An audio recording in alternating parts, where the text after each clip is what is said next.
Você gosta de viajar? Certeza que sua resposta foi sim. E se eu te falasse que além de viajar você pode lucrar com suas milhas? Parece mentira, mas tem muitas pessoas que vivem das milhas com lucros de mais de R$ 2.000. Então venha conhecer o guia definitivo de como lucrar com milhas. Como a intenção do curso é que todos, eu disse todos, aprenda a usar melhor e ganhar dinheiro com suas milhas. O curso está sendo vendido por um preço acessível a todos por apenas R$ 19 ou 2 vezes de R$ 9,86. Livro 1. 1. De meu avô Vero, herdei o bom caráter e a serenidade.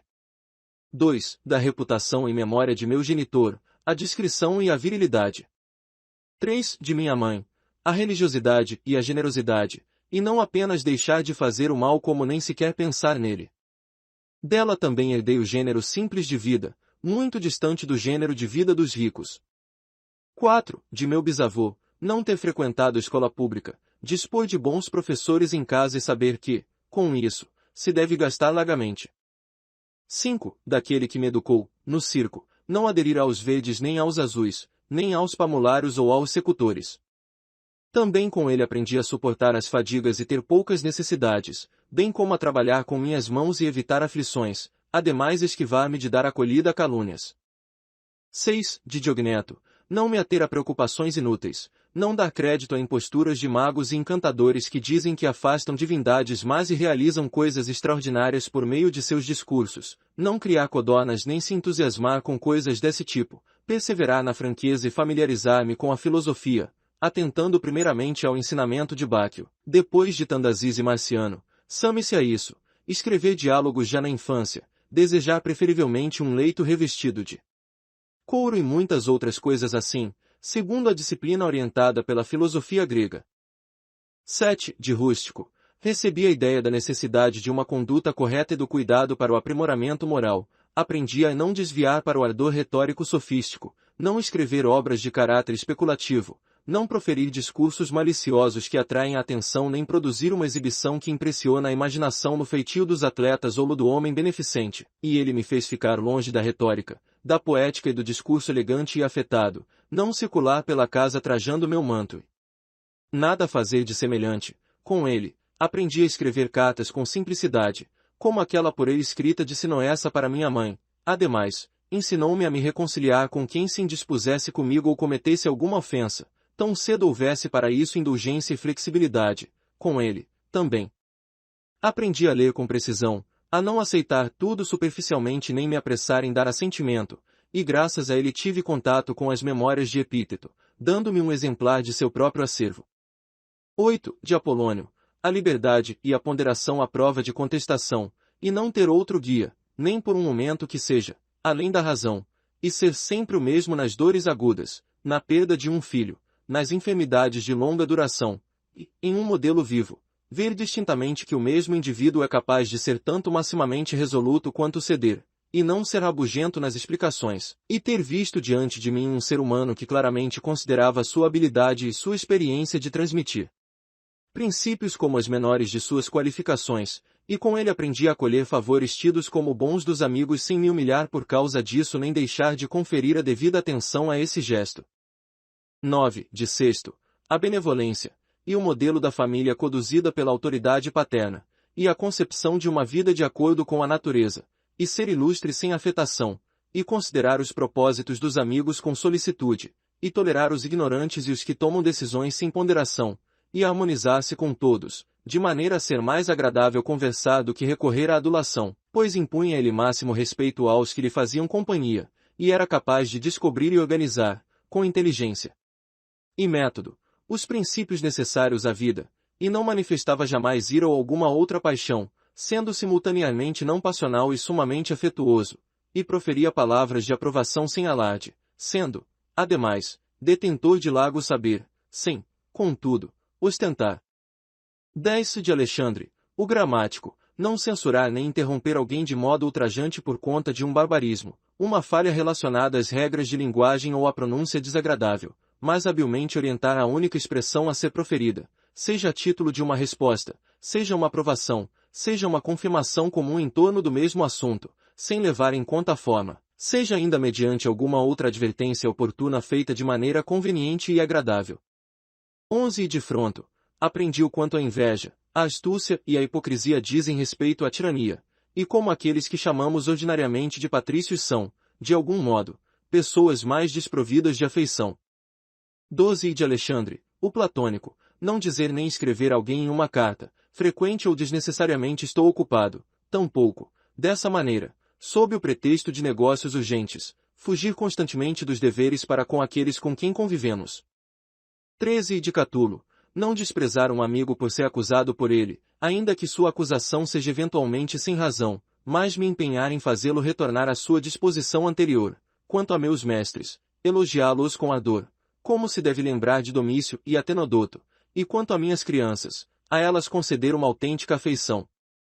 14 De meu irmão Severo, o amor à família, o amor à verdade e o amor à justiça, e por seu intermédio ter conhecido Trásio, Euvídio, Catão, Dion, Brutus e ter concebido a ideia de uma forma de governo de igualdade perante a lei, exercido considerando a igualdade de direitos e a igualdade de liberdade de expressão, e de uma realeza defensora, acima de tudo, da liberdade dos governados. Dele também herdei a coerência e a persistência no que se refere à filosofia, e a disposição de fazer o bem.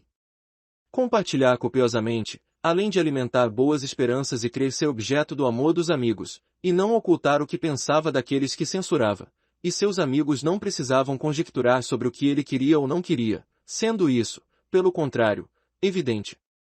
15 E de máximo, o autocontrole e não perder o rumo certo por nada, e a plena confiança e o bom humor em outras situações, inclusive nas doenças, e a mescla no caráter de doçura e seriedade, e realizar o que está diante de si sem reclamação, e todos acreditavam que seu discurso correspondia a seu pensamento, e suas ações não eram realizadas com maldade.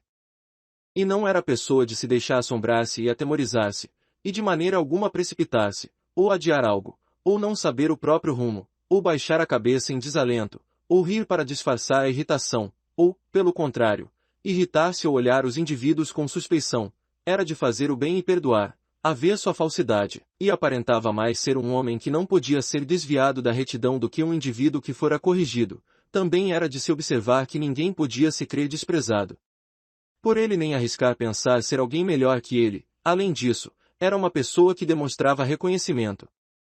16 De meu pai, herdei a polidez e a paciência exercidas com calma e firmeza nas decisões tomadas meticulosamente, e a indiferença em relação à vanglória nas coisas chamadas honras, e o amor ao trabalho e a persistência, e a disposição para escutar aqueles que contribuem para o interesse comum, e a determinação inflexível de atribuir a cada um o que é de seu merecimento, e saber com base na experiência quando agarrar de modo tenaz uma vantagem e quando abrir mão dela, e abolir a paixão por adolescentes, e o sentimento de igualdade com relação aos outros, dispensando, ademais, os amigos da obrigação de acompanhá-la nas refeições e de obrigatoriamente fazer-lhe companhia em viagens ao estrangeiro, sendo que aqueles que nisso deixaram de atendê-lo em razão de quaisquer necessidades nele sempre encontraram a mesma pessoa.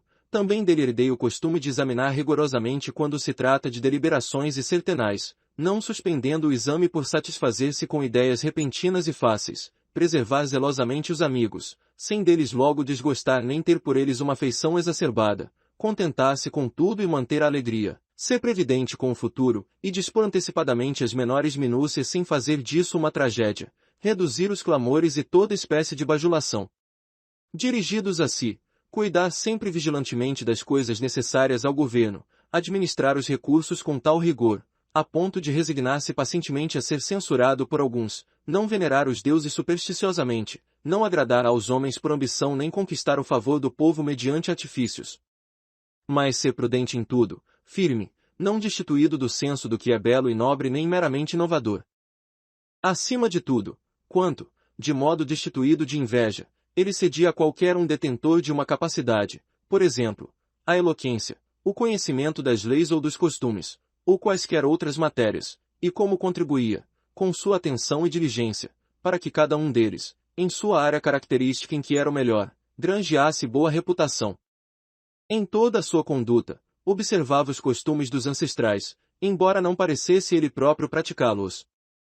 Ademais, não era inconstante nem de se inquietar facilmente, preferindo passar seu tempo nos mesmos lugares e nos mesmos negócios, e depois de agudas crises de dor de cabeça voltava diretamente, renovado e com todo vigor às atividades habituais, não mantinha muitos segredos, mas pouquíssimos e sumamente esporádicos, que eram referentes exclusivamente às coisas públicas. No que toca a estas, era sensato e moderado na realização de espetáculos e na organização de obras, bem como no compartilhar.